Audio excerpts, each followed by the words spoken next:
Una empresa de mensajería express distribuye paquetes en dos tipos de contenedores, X y Y.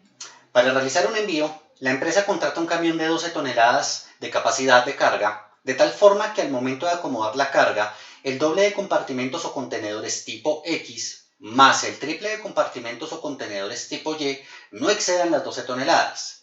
Y el doble de la cantidad de contenedores tipo X menos la cantidad de contenedores tipo Y no excedan las 4 toneladas.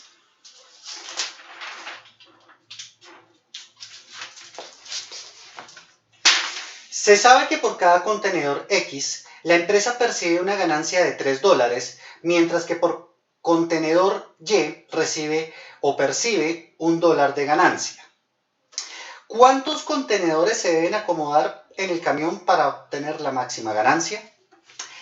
Este es el problema que nosotros estamos tratando para maximizar. Nos preguntan cuántos contenedores debemos acomodar en el camión para obtener la máxima ganancia. Entonces, en este orden de ideas, la sola palabra máxima nos indica que esta función debemos optimizarla en el sentido de maximizar la ganancia. Y esto lo hacemos realizando un ejercicio muy básico que se llama la tabla simplex, que a continuación se las presento. Esta tabla es un arreglo matricial que tiene filas, un número indeterminado de filas y un número indeterminado de columnas. De esta manera se nos va a formar una matriz. Ahora, tenemos nosotros tres datos muy importantes. Una función objetivo y dos restricciones que han salido no de la resolución, sino del planteamiento del problema. Han salido dos restricciones. La primera restricción que nos decía que el doble de contenedores de X más el triple de contenedores de Y no pueden superar las 12 toneladas, es decir, que sean menores o iguales a 12 toneladas y hasta ahí. Y que el doble de los contenedores tipo X menos la cantidad de contenedores en Y no pueden superar las 4 toneladas. Estos se llaman precisamente por la naturaleza del vocabulario que aparece en el problema, se les conoce como restricciones, porque la restringe hasta cierto dato. No pueden exceder de o tiene que ser mayor a. Cuando hablamos de mayor que o menor que, estamos hablando de signos de relación y el método simplex es muy inherente a las restricciones. Para diligenciar la tabla simplex, nosotros tenemos que hacer dos cosas muy importantes. La primera es acomodar la función objetivo, es ajustarla para que ésta sea igual a 0. ¿Cómo lo hacemos? Transponiendo términos. Y para las restricciones es simplemente volver inecuaciones, agregando una variable que denominamos como holgura. Esto es muy fácil. Tomamos la función objetivo z igual a 3x más y. En álgebra, nosotros podemos transponer términos de un lado de la igualdad al otro lado de la igualdad cambiándole su signo. Por tanto, vamos a trasladar 3x y y al lado izquierdo de la igualdad cambiándoles el signo. Entonces quedaría z igual a, z menos 3x, porque 3x que estaba aquí positiva en el lado derecho pasa al lado izquierdo como negativo. Y que estaba positiva pasa al otro lado de la igualdad como negativo y esta la igualamos a 0, ya que a la derecha no hay ningún valor. Hasta este momento hemos ajustado la primera ecuación, que es la función objetivo. Ahora lo que vamos a hacer nosotros es ajustar las restricciones. ¿Y cómo ajustamos nosotros las restricciones? Agregando una variable de holgura a cada una.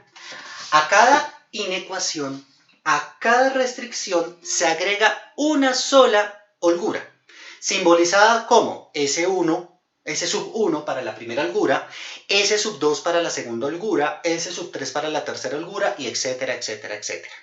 Por este momento solamente tenemos dos restricciones, pues por tanto nos van a salir dos ecuaciones con dos holguras. La primera, 2x menos y. Para transformar este primer término que tenemos aquí en una igualdad, lo que hacemos es agregar una variable de holgura que va a ser S sub 1 y lo vamos a hacer igual a 4. De esta manera hacemos con la segunda inecuación. Entonces 2x más 3y, y en vez de continuar menor o igual, simplemente le agregamos la variable holgura sub 2 igual a 12. Ya tenemos entonces de esta manera un conjunto, un sistema de ecuaciones, y nosotros en la tabla simplex lo que vamos a jugar o lo que vamos a empezar a transformar son los coeficientes. Acuérdense que una matriz siempre va a jugar como un arreglo de números. Cuando más adelante en cálculo diferencial y en ecuaciones diferenciales ya no juguemos en una matriz solamente con números, sino con ecuaciones o con funciones, ya estamos hablando de una matriz especial que se conoce como Bronsquiana. Y eso es cuando involucran funciones y ciertos valores muy notables aparecen ahí. Pero por ahora vamos a centrarnos en los coeficientes y en nuestro tema de matrices numéricas, las cuales nos van a ayudar a resolver este tema. Entonces, vamos a empezar a diligenciar la tabla simplex, la primera fila, y vamos a cotejar qué ecuación tiene z, cuáles no tienen holgura, y vamos a empezar a llenarla. Lo que, digamos, las variables faltantes las rellenamos con 0. No es mucho lo que hay que hacer. Por ejemplo, para la función objetivo, z menos 3x menos y igual a 0. Para esta que tenemos acá. Lo primero que hacemos nosotros es identificar. Esa primera ecuación tiene z, entonces tienes un coeficiente en 1. Entonces, en la primera columna correspondiente a la z y en la primera fila siempre va la función objetivo. Y en la fila de la fila 2 en adelante van a ir las restricciones. Entonces, en la primera fila que va la función objetivo, vamos a anotar los coeficientes de la misma. Entonces, decimos, z tiene coeficiente 1. Acuérdense que en álgebra el hecho de que no aparezca un coeficiente acá no quiere decir que no tenga coeficiente. Su coeficiente va a ser 1. Cuando es 0, se indica el coeficiente siempre. Para x tiene un coeficiente de menos 3. Entonces lo anotamos acá. Para y tiene un coeficiente de menos 1. Entonces lo anotamos acá en la tabla. Resulta que la primera función objetivo, que la primera fila que es la función objetivo no tiene holguras, a ella no se le va a colocar, no se le ajusta con holguras, entonces las holguras, sean el número que salgan, en este caso van a ser 0. Tenemos dos inecuaciones, resultan dos holguras. La función objetivo no las tiene, entonces sus valores se rellenan con 0 y va a ser igual a 0, porque al hacer el ajuste de transponer los términos, a la derecha me queda un 0, entonces en los resultados me da un 0. Ya hemos diligenciado la primera fila, que son los coeficientes de la función objetivo. Ahora vamos a irnos con las restricciones.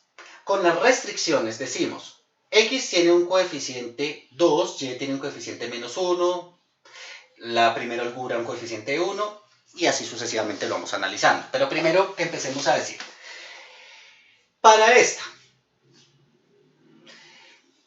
nos preguntamos, ¿tiene algún término en z? No lo tiene, ¿cierto? Entonces esta parte va a valer 0. Para x ¿cuánto vale su coeficiente? 2. Entonces lo anotamos acá. Para y ¿cuánto vale? Menos 1. Entonces lo anotamos acá. Primera holgura, S sub 1, tiene coeficiente 1. Como ya lo habíamos mencionado, por restricción es una holgura. Por restricción. Es importante diferenciar esto. Si tenemos 6 restricciones, nos van a salir 6 holguras. Pero algebraicamente, por cada una de esas 6 restricciones debe haber una sola holgura. Primera restricción S sub 1, segunda restricción S sub 2. Ahí nos van a salir las holguras. Entonces, en este caso, tenemos que la primera restricción tiene la holgura S sub 1, pero no tiene 2 holguras incluidas en una misma inecuación. Entonces, en este caso, la holgura S sub 2 va a valer 0. Y su resultado va a ser 4. De la misma manera, para la fila 3, Z no tiene coeficiente en Z, entonces va a valer 0. X va a tener un coeficiente de 2, Y va a tener un coeficiente de 3, holgura 1, aunque bien tiene su holgura, no es la holgura correspondiente a la primera inecuación, entonces va a valer 0. Pero la holgura 2, para la inecuación 2, sí va a tener un coeficiente de 1. Y esta va a resultar 12. De esta manera, hemos diligenciado la tabla simplex. Tenemos los valores ya diligenciados. ¿Qué podemos deducir de ella? Tenemos un arreglo matricial de 3 filas por ¿cuántas columnas? 1, 2, 3, 4, 5 y 6. Tenemos una matriz prácticamente de 3 filas por 6 columnas. Y esta es la versatilidad que ofrece el método simplex con Gauss-Jordan. El método Gauss-Jordan me permite resolver este tipo de matrices arreglando solamente las filas, transformando iterativamente las filas. Es decir, el proceso Gauss-Jordan es un proceso iterativo que se repite tantas veces sus 3 principios como sea necesario para llegar a una solución óptima. Y para llegar a esta solución óptima vamos a centrarnos en la columna de X, esta columna de acá y esta columna de Y. Estas dos columnas se van a llamar variables de decisión. Es decir, las variables de decisión, ¿para qué nos sirven?